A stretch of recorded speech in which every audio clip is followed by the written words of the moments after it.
Les pido por favor que vayan al libro de Éxodo, capítulo 3. Éxodo, capítulo 3. Y vamos a leer los versículos 13 y 14. Entonces dijo Moisés a Dios: he aquí, si voy a los hijos de Israel y les digo, el Dios de vuestros padres me ha enviado a vosotros, tal vez me digan, ¿cuál es su nombre? ¿Qué les responderé? Y dijo Dios a Moisés: yo soy el que soy. Y añadió: así dirás a los hijos de Israel, yo soy, me ha enviado a vosotros. Hace unos años yo tuve que viajar a Canadá por razones ministeriales y unos amigos, hermanos en la fe muy queridos tuvieron la gentileza de llevarme a conocer las cataratas del Niágara. Y mis hermanos, cuando uno se expone a un espectáculo natural como las cataratas, de manera espontánea surge un wow, aunque no sea pronunciado con la boca, pero que se produce en el corazón. Decir que aquello fue impresionante se queda corto de lo que experimenté ese día. Ahora, cuando uno se encuentra en situaciones como esas y contempla algo tan espectacular, uno no tiene que decirse a sí mismo, ahora debo abrir la boca y decir wow, porque eso sería lo más apropiado. Además de que no quiero que los hermanos que han hecho el esfuerzo de traerme a la catarata piensen que yo me he sentido decepcionado. No, mis hermanos, las emociones no funcionan así. Uno simplemente se detiene a contemplar ese espectáculo, millones y millones y millones de galones de agua cayendo por minutos arcoíris que se forman en el fondo de las cataratas cuando el agua rompe y se convierte en vapor, un ruido atronador, y en una forma natural uno dice wow. Así funcionan nuestras emociones y así funciona nuestra adoración. Dios nos creó con la capacidad de experimentar asombro ante todo aquello que es hermosamente inusual. Pudiera darse el caso de que alguien visite las cataratas del Niágara y piense, ¿qué tiene de peculiar un chorro de agua que cae desde diferentes partes de la montaña? Pero en ese caso podríamos llegar a la conclusión de que este individuo no posee una idea muy clara de lo que está viendo, o de que su aparato emocional no está funcionando bien. Bueno, lo mismo ocurre con el ser de Dios. Hermanos, ¿qué se necesita para adorar a Dios? ¿Quiénes son aquellos que pueden adorar a Dios con más entusiasmo? Bueno, pastor, los que tienen en su iglesia un buen equipo de alabanza. Yo a veces me pregunto, yo no sé qué pasaría en muchas iglesias si de repente Dios hiciera el milagro de desaparecer a todos los músicos. A mí me encanta la música, me encanta que podamos adorar acompañados de músicos, pero ¿qué pasaría en muchas iglesias que aparentemente experimentan fervor en el tiempo de alabanza si de repente desaparecieran los músicos y nosotros adoráramos como ha adorado la iglesia de Cristo a lo largo de siglos, cuando no se podía adorar con instrumentos musicales? Mis hermanos, no es la música instrumental lo que nosotros necesitamos. Óigame, es bueno tenerlo. No es lo que necesitamos para poder alabar a Dios, para poder adorar a Dios. Es un sentido de asombro que se produce cuando nosotros entendemos quién es Dios. Sin asombro no hay adoración. Los que poseen un mejor entendimiento de quién es Dios y se deleitan en ello son los mejores adoradores que tiene la iglesia. Por eso alguien definía la adoración como el dulce eco de las excelencias de Dios en el corazón de su pueblo. ¿Qué es la adoración? Es el dulce eco de las excelencias de Dios en el corazón de su pueblo. Nuestro Dios es absolutamente inusual, porque no hay nadie como Él en toda la creación, nada que se le compare. Él es infinito en su ser, infinito en sus perfecciones, lleno de gloria, lleno de belleza, lleno de majestad, de modo que es imposible conocerle y contemplarle sin ser movidos a sobrecogernos y a proclamar y a querer expresar nuestra admiración. Es la deleitosa proclamación de la gloria de Dios. Eso es adoración. Así dice el Señor, Jeremías 9. No se gloríe el sabio en su sabiduría, ni se gloríe el poderoso en su poder, ni el rico se gloríe de su riqueza, mas el que se gloríe, gloríese en esto, de que me entiende y me conoce. Que se gloríe en eso. Por supuesto, nuestra capacidad de entender a Dios es muy limitada. De hecho, el mismo Dios nos dice también en su palabra que su grandeza es inescrutable. Salmo 145. Ningún ser humano es capaz de comprender a Dios por completo. Y sin embargo, conocemos lo suficiente, dice el mismo Salmo 145, como para contar sus alabanzas a otras generaciones. Dice el salmista, en el glorioso esplendor de tu majestad meditaré. Y lo que yo espero que suceda en esta mañana, mis hermanos, lo que Él está adorando al Señor es que el Espíritu Santo tome su palabra predicada y aumente nuestra capacidad de asombro al considerar la doctrina de la simplicidad de Dios. Como parte de la serie que ya el pastor Salvador inició hace unos domingos atrás acerca de los atributos de Dios. Dios es simple. Lo que yo quiero, mis hermanos, lo que pretendo es que salgamos de aquí anonadados, sobrecogidos, al comprender un poco mejor quién es ese Dios que se nos revela en su palabra escrita y encarnada, y al que llamamos Padre, si es que hemos venido a Cristo en arrepentimiento y fe. Que nuestra capacidad waosística sea aún mayor al final de este mensaje. La simplicidad de Dios. Ese es uno de esos atributos que la iglesia de Cristo ha confesado a lo largo de los siglos, pero del que tristemente no se habla mucho en estos días en las iglesias, o incluso se ignora por completo. Es muy probable que muchos creyentes nunca en su vida hayan escuchado hablar de la simplicidad de Dios.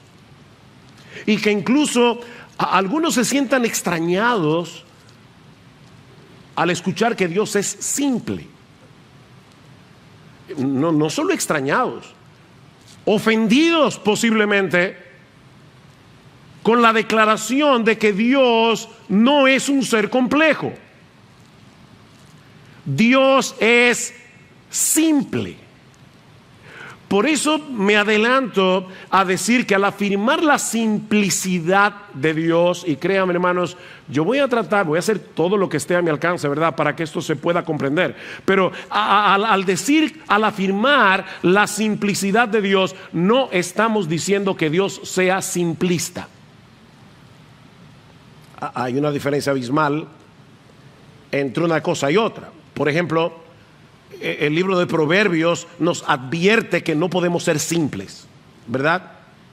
Una persona simple es una persona que no posee la capacidad ni la sabiduría necesaria para lidiar con asuntos complicados y para tomar buenas decisiones éticas, buenas decisiones morales. No podemos ser simples en ese sentido. Pero decir de Dios que Él no tiene esa capacidad sería un insulto. Entonces, ¿a qué nos referimos al hablar de la simplicidad de Dios? Bueno, veamos en primer lugar la simplicidad de Dios explicada, para luego ver la relevancia que tiene entender esto, la simplicidad de Dios aplicada. La simplicidad de Dios explicada. Al decir que Dios es simple, lo que estamos afirmando es que Él no está compuesto de partes. O para decirlo de otra manera, que todo lo que hay en Dios es Dios. No hay nada en Dios que no sea Dios. En ese sentido, Dios es completamente distinto a todas las criaturas que existen en el universo, porque todas las cosas que existen están compuestas de partes. Y precisamente por eso requirieron de alguien que ensamblara cada parte, la colocara en su lugar para que esa cosa sea esa cosa y funcione como esa cosa. Leí recientemente que un Boeing 747 tiene 7 millones de piezas. 7 millones. Es un aparato complejo.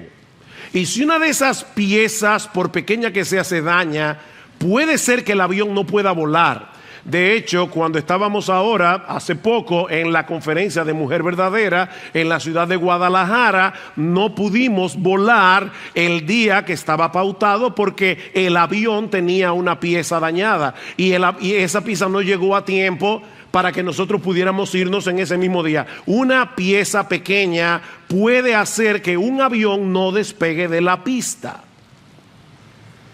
Pero Dios nunca tiene que cancelar nada. A Él no le sucede eso, porque todo lo que hay en Dios es Dios. Por eso Él no depende de nada ni de nadie para ser quien Él es. A lo largo de los siglos los teólogos lo han expresado de esta manera: todo lo que está en Dios es Dios. Así que todo lo que Él necesita para ser quien Él es Él mismo. Todo lo que Dios necesita para ser Dios es Él. Pensemos en este pasaje, Éxodo 3, la zarza ardiente, del que ya de hecho Salvador hizo referencia cuando habló de la autoexistencia de Dios. Moisés está en el monte Horeb pastoreando las ovejas de su suegro cuando se encuentra con una zarza que ardía en fuego, pero que no se consumía. Y entonces dijo Moisés: me acercaré ahora para ver esta maravilla. ¿Por qué la zarza no se quema? Ahora, Moisés obviamente no era un experto en química, pero él sabía por experiencia que para que haya fuego se necesita un material combustible, o sea, un material que pueda arder. Así que lo que resultaba sorprendente y maravilloso para él era el hecho de que este fuego, que como vemos más adelante en el pasaje representaba a Dios, era solo fuego, todo fuego. No necesitaba la zarza, o sea, el fuego estaba ardiendo en la zarza, pero no dependía de la zarza para poder arder. Ese fuego no necesitaba de material combustible porque, como dice un comentarista, ardía por su propia energía. Se trataba de un fuego que no estaba compuesto de ninguna otra cosa que no fuera el fuego mismo. Ahora, no olvidemos en qué contexto ocurre este fenómeno. En ese momento Dios iba a comisionar a Moisés para que regresara a Egipto para libertar a su pueblo, y Moisés iba a comenzar a poner una serie de excusas porque él no quería hacerlo. Noten el versículo 11 del capítulo 3. Pero Moisés le dijo a Dios: ¿y quién soy yo para ir a Faraón y sacar a los hijos de Israel de Egipto? Capítulo 4 versículo 1. Y Moisés respondió: ¿y si no me quieren creer ni escuchan mi voz? Versículo 10. Entonces Moisés dijo al Señor: por favor, Señor, nunca he sido un hombre elocuente, envía a otro. ¿Ven? Excusas, excusas, excusas. ¿Qué necesitaba Moisés en ese momento? Oh, pastor, obviamente levantar su autoestima. No, necesitaba saber quién era el Dios que lo estaba comisionando. Moisés no necesitaba autoafirmación. Moisés en ese momento necesitaba saber quién es Dios. Y precisamente eso es lo que Dios le revela. Dijo Dios a Moisés: Moisés, la pregunta no es quién eres tú, la pregunta es quién soy yo. ¿Y sabes quién soy yo? Yo soy el que soy. Así que cuando los hijos de Israel te pregunten: ¿y quién es ese Dios que te ha enviado a libertarnos de la esclavitud de Egipto? Tú le vas a decir: diles que yo soy, me ha enviado a vosotros. ¿Quién es Dios? Él mismo. Decía el filósofo español José Ortega y Gasset. No es una avenida, es un filósofo. Decía José Ortega y Gasset: yo soy yo y mis circunstancias. ¿Han oído eso? Yo soy yo y mis circunstancias. ¿Qué quería decir el filósofo español? Bueno, lo que él está diciendo es: mi yo es solamente un ingrediente, una parte de mi vida, porque también están mis circunstancias, el medio en el que se ha desarrollado mi existencia. Eso también tiene que ver con quién soy yo. Pero en el caso de Dios, Él es quien Él es. Las circunstancias no juegan ningún papel. Así como el fuego de la zarza no necesitaba ninguna energía fuera de sí mismo para arder, Dios no necesita de nada fuera de sí mismo, ni para existir, ni para ser feliz.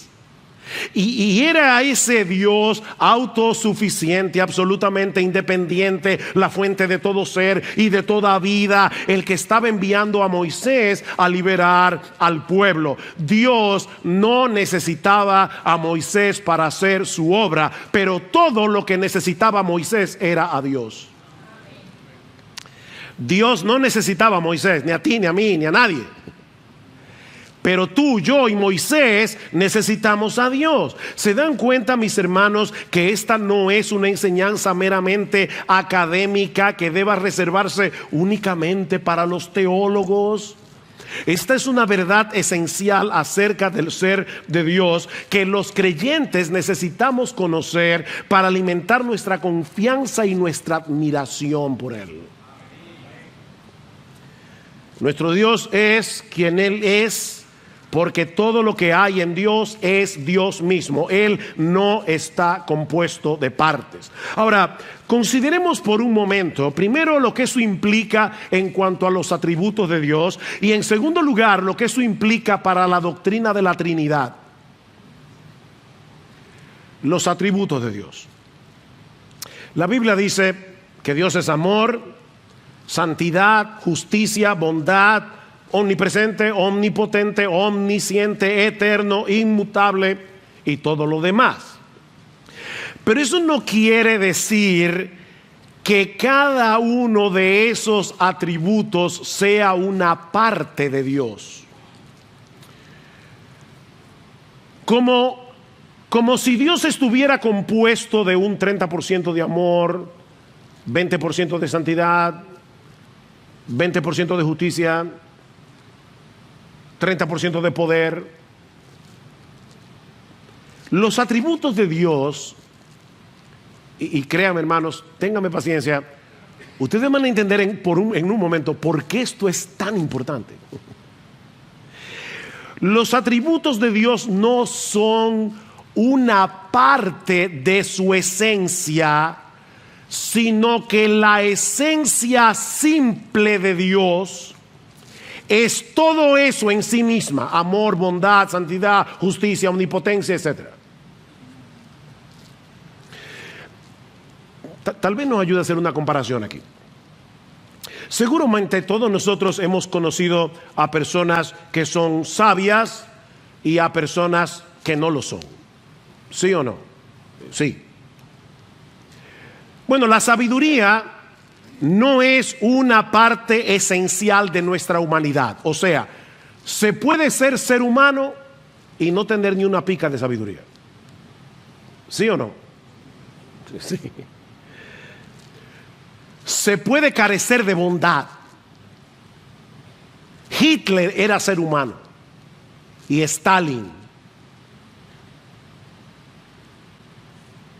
y Lenin, y Pol Pot, y Mussolini. Eran seres humanos, porque la bondad no es un atributo esencial de la humanidad.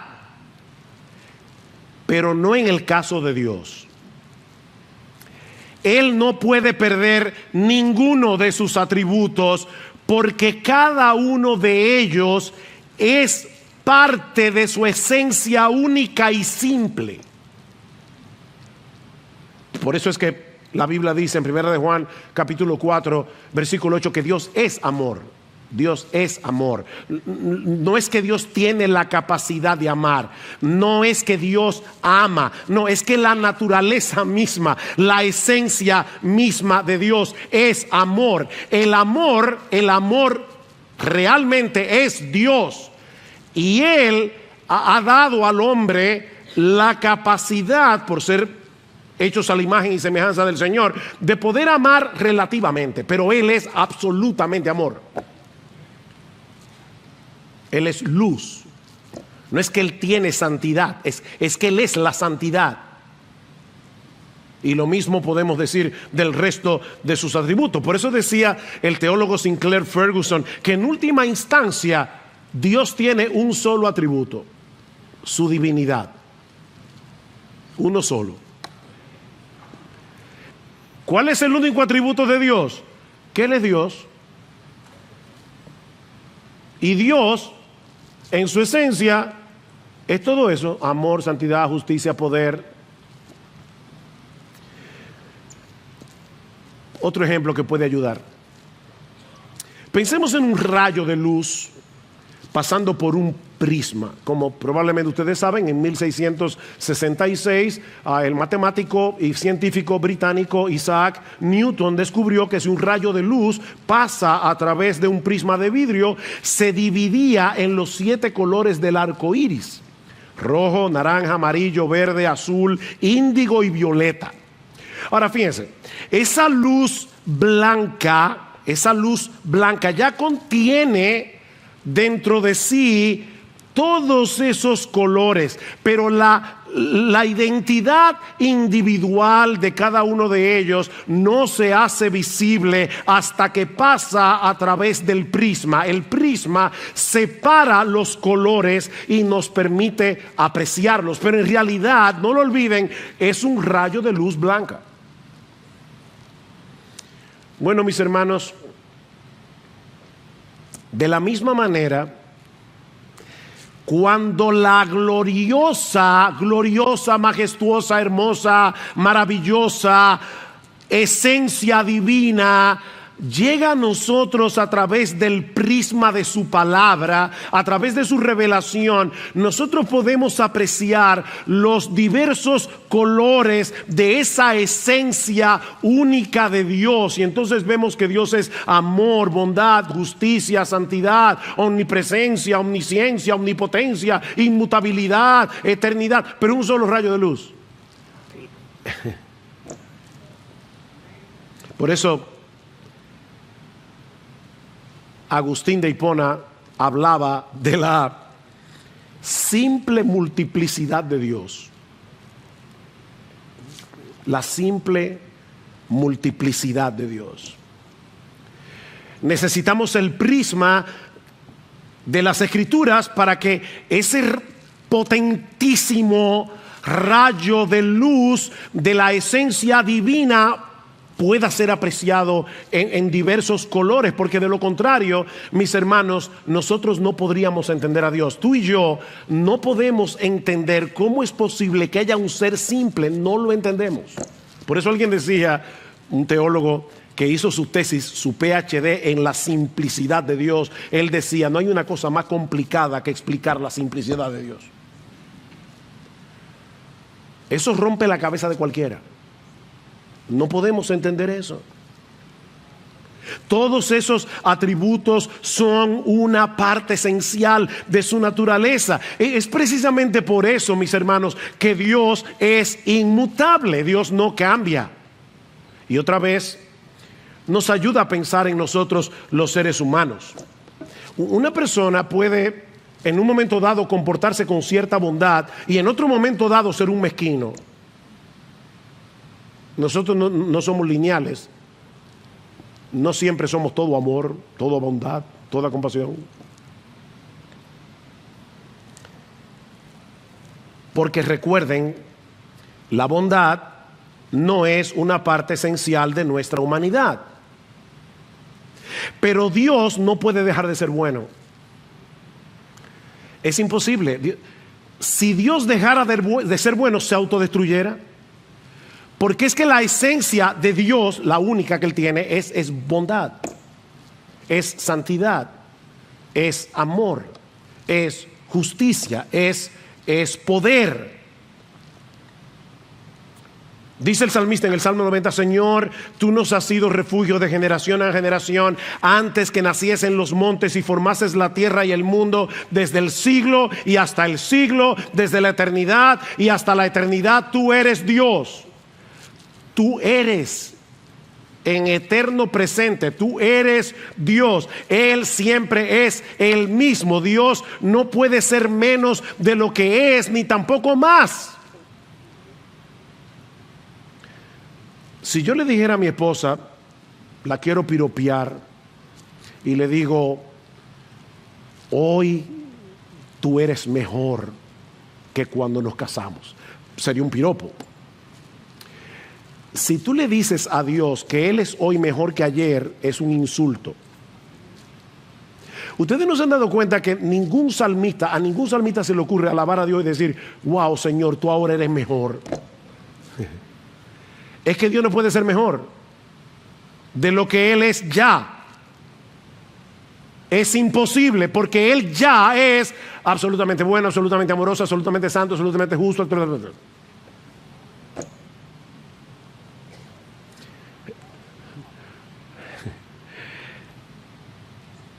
Dios no cambia porque es imposible que cambie.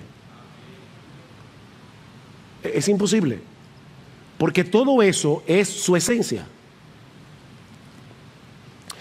Pastor, ¿y qué de la Trinidad? ¿Cómo podemos congeniar la simplicidad de Dios con la Trinidad de Dios? Respuesta es precisamente porque Dios es simple que es trino. Dios no pudiera ser trino si no fuera simple. La Biblia enseña que la esencia única e indivisible de Dios, simplicidad, subsiste completamente en tres personas distintas: el Padre, el Hijo y el Espíritu Santo. El Padre es Dios, el Hijo es Dios, el Espíritu Santo es Dios, pero aún así no hay tres dioses, sino un solo Dios, porque los tres son una sola esencia. Si no fueran tres dioses. Pastor, de verdad yo eso no lo entiendo. Yo tampoco. Si tú y yo pudiéramos entender eso, seríamos Dios. Pero Él es más grande que tú y más grande que yo. Y qué bueno, porque si Él no fuera más grande que tú y más grande que yo, no pudiéramos escondernos bajo Él. Él es la roca eterna de los siglos.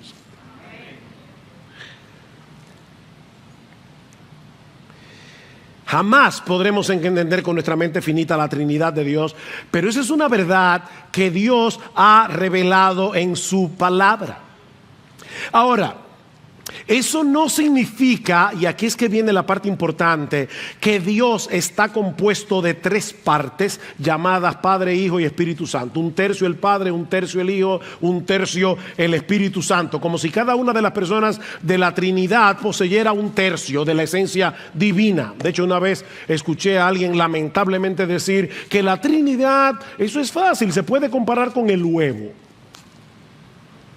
O sea, el huevo tiene cáscara, yema y clara. La cáscara en sí misma no es el huevo, ni la yema en sí misma es el huevo, ni la clara en sí misma es el huevo. Es el huevo. O sea,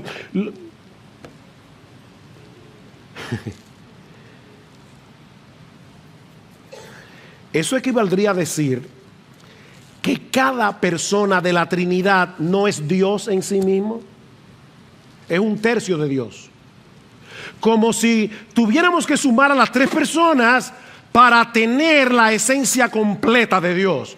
No, cuando hablamos de la Trinidad, lo que en realidad estamos diciendo es que cada una de las personas comparte igual y plenamente la esencia única y simple de la divinidad. Yo te dije que mi oración es asombrarte, que el Espíritu Santo te asombre. ¿De quién es Dios? No hay nada que se le compare. Nada. Deuteronomio 6:4, escucha Israel, el Señor es nuestro Dios, el Señor uno es. Sorprendentemente ese es uno de los textos favoritos de los musulmanes y de todos los que niegan la doctrina de la Trinidad. Pero lo que ese texto significa no es que Dios es una singularidad matemática, que hay una sola persona que se llama Dios, sino que como Dios es único porque hay una sola esencia divina, Él y solo Él debe ser el objeto de nuestros afectos y de nuestra adoración. Por eso el texto sigue diciendo: el Señor nuestro Dios, el Señor uno es, y amarás al Señor tu Dios con todo tu corazón, con toda tu alma y con todas tus fuerzas. La devoción y la lealtad de nuestro corazón, de nuestra alma, no puede estar dividida porque existe un solo Dios.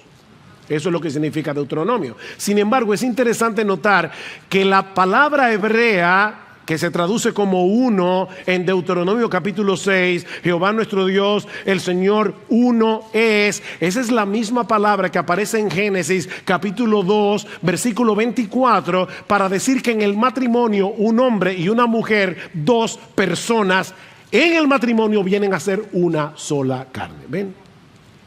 No es una singularidad matemática. Son dos personas que forman una sola carne. Bueno, en la Trinidad son tres personas que subsisten en la única y simple esencia de Dios. Así que Dios es uno y es tres, pero en dos sentidos diferentes. Él es uno en cuanto a su esencia, porque solo hay un Dios, no tres. Pero Él es tres con respecto a las personas, porque son el Padre, el Hijo y el Espíritu Santo. Repito, mis hermanos, eso es un misterio que no podemos comprender plenamente, pero es una doctrina revelada que debemos creer. Pastor, ¿y por qué eso es tan relevante? Bueno, ya hemos visto la doctrina de la simplicidad explicada.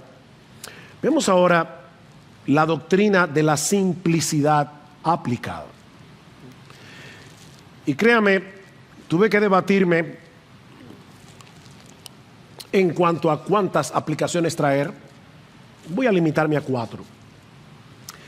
En primer lugar, porque nuestro Dios es un ser simple que no depende de nada ni de nadie para su existencia, para su felicidad. Podemos y debemos depender de Él en medio de cualquier necesidad y circunstancia. Nosotros somos muy débiles, somos muy necesitados. Cualquier cosa puede afectarnos de repente en una forma profunda y significativa, pero no a Dios. Nosotros necesitamos a Dios, tú necesitas a Dios, Él no necesita a nadie. Pero podemos confiar en Dios precisamente porque Él no necesita a nadie. Porque Él es simple.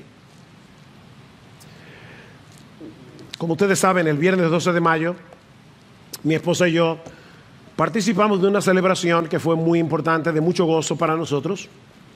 Lo más lejos que yo tenía es que ese día terminaría en la emergencia de un hospital en Louisville, Kentucky, con un fuertísimo dolor de espalda.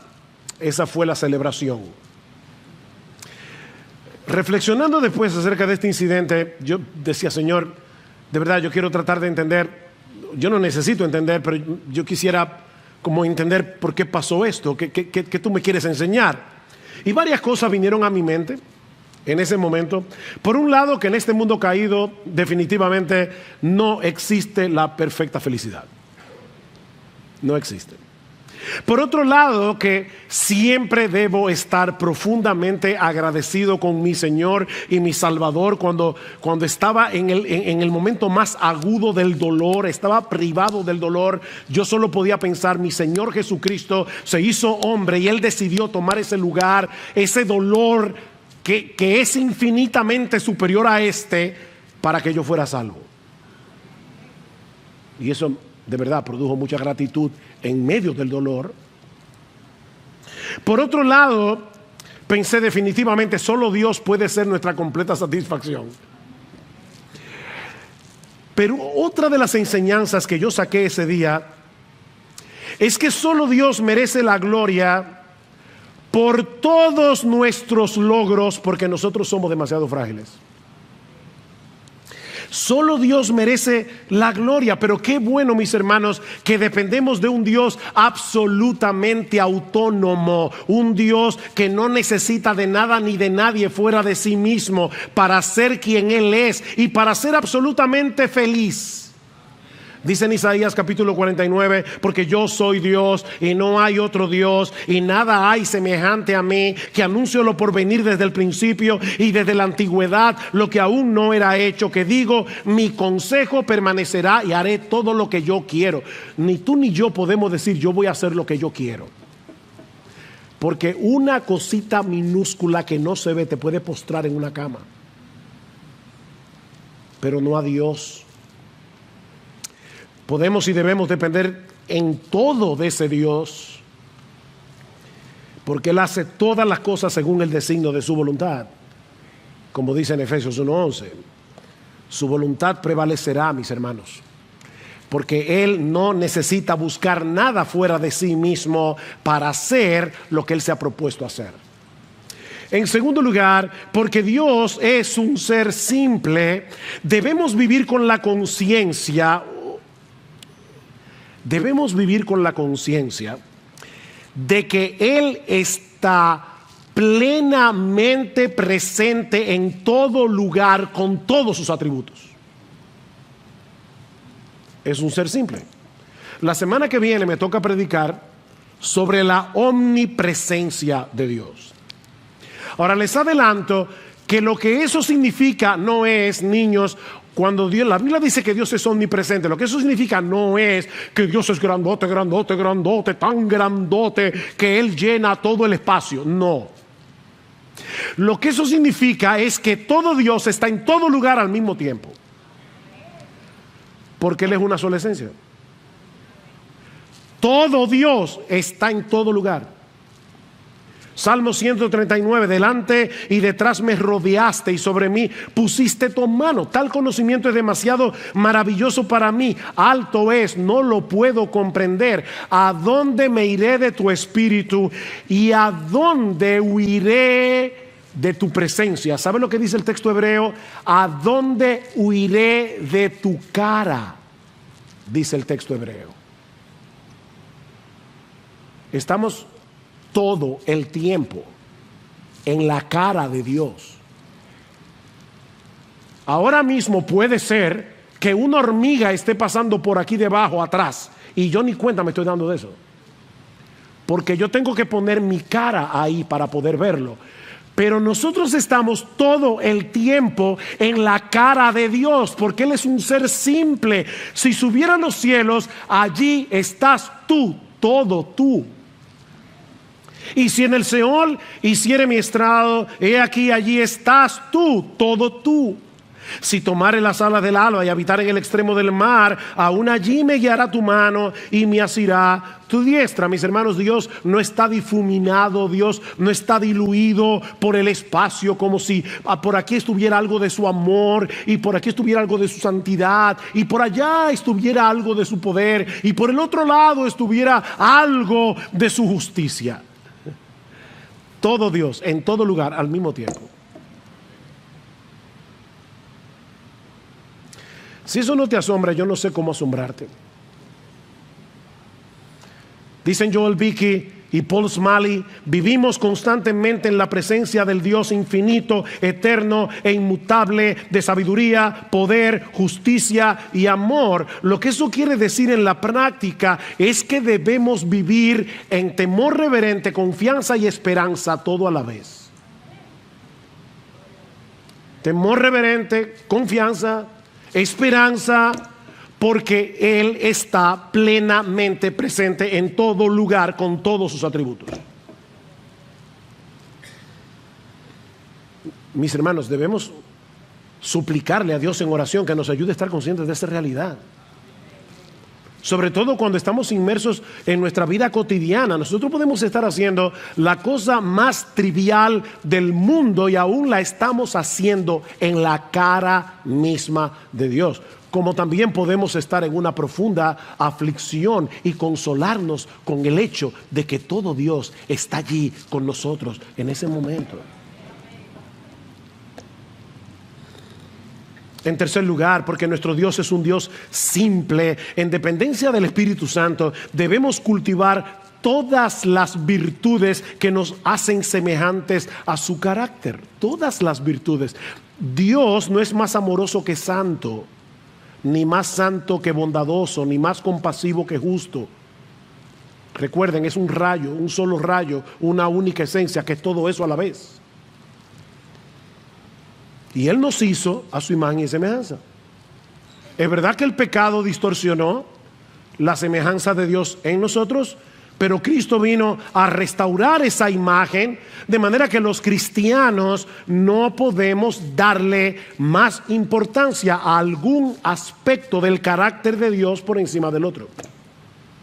Tú no puedes decidir, yo voy a cultivar ahora el amor, y qué del gozo, y qué de la santidad, y que de la justicia. Es que tú no puedes tomar esa decisión. Es por eso que en Gálatas capítulo 5 versículos 22 y 23 se habla del fruto del Espíritu, no de los frutos del Espíritu. Es un solo fruto, porque ese solo fruto encierra todo el carácter hermoso y maravilloso de nuestro gran Dios y Salvador Jesucristo. Así que nosotros debemos crecer en amor, gozo, paz, paciencia, benignidad, bondad, fe, mansedumbre, templanza, porque nosotros queremos parecernos cada vez más a ese Dios que es una sola esencia divina. Finalmente, porque nuestro Dios es un ser gloriosa y maravillosamente simple, Solo Él es digno, solo Él es digno de nuestra más ardiente devoción, lealtad y adoración. Solamente Él, porque en todo el universo no hay nadie como Él. ¿Recuerdan cuando un escriba le preguntó al Señor, ¿y cuál es el primer mandamiento de todos? ¿Qué hizo Jesús? Fue a Deuteronomio capítulo 6. Y le dijo, el primer mandamiento de todo es este: oye Israel, el Señor nuestro Dios, el Señor uno es, y amarás al Señor tu Dios con todo tu corazón y con toda, porque un solo Dios, con toda tu alma, con toda tu mente y con todas tus fuerzas. Ese es el principal mandamiento. Si Dios es uno, si hay una sola esencia divina, no podemos tener nuestros afectos divididos. Debemos amarlo y adorarlo únicamente a Él con todo el corazón, no con una parte, con toda nuestra alma, con toda nuestra mente, con todas nuestras fuerzas. Es cierto que de este lado de la eternidad, mientras el pecado more en nosotros, adorar a Dios de ese modo es prácticamente imposible, es una lucha. Pero en la misma medida en que se acreciente nuestro asombro por quien Él es, en esa misma medida aumentará el fuego de nuestra devoción por Él.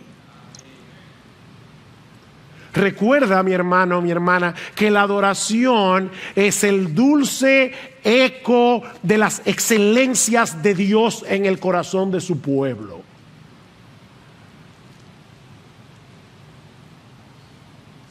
Mira, si pararse a contemplar las cataratas del Niágara o el cañón del Colorado puede llevarnos a sobrecogernos de asombro y llevarnos a decir, wow, no existe nada ni nadie en el mundo que deba producir en nosotros un asombro mayor, un deleite mayor que ese glorioso Dios eterno, santo, justo, inmutable, sabio y bondadoso, al que los creyentes le llaman Padre por causa de nuestra unión con su Hijo.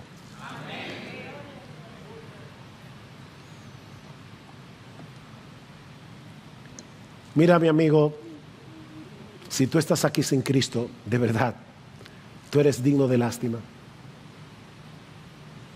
Tú eres digno de lástima. No existe un privilegio mayor que tener a Dios como Padre. Conocer a Dios, que se gloríe en esto, en entenderme y conocerme. No se gloríe el sabio en su sabiduría, ni el rico en su riqueza, ni el poderoso en su poder. El que se gloríe solo tiene una razón para gloriarse: en que me entienda y me conoce. Si tú no conoces a ese Dios, tú eres digno de lástima, de verdad. Pero tú puedes conocerlo hoy. Él se ha revelado. Él viene a través de su palabra. Y nosotros podemos conocerlo viniendo a Cristo en arrepentimiento y fe, para que ese Dios, ese glorioso Dios, ese majestuoso Dios, ese incomprensible Dios, venga a ser nuestro Dios y nuestro Padre. Concluyo con estas palabras de doxología en el libro de Judas. Y aquel que es poderoso para guardaros sin caída y para presentaros sin mancha en presencia de su gloria con gran alegría, al único Dios, nuestro Salvador, por medio de Jesucristo nuestro Señor, al único Dios, nuestro Salvador, por medio de Jesucristo nuestro Señor, sea gloria, majestad, dominio y autoridad antes de todo tiempo y ahora y por todos los siglos. Amén y amén.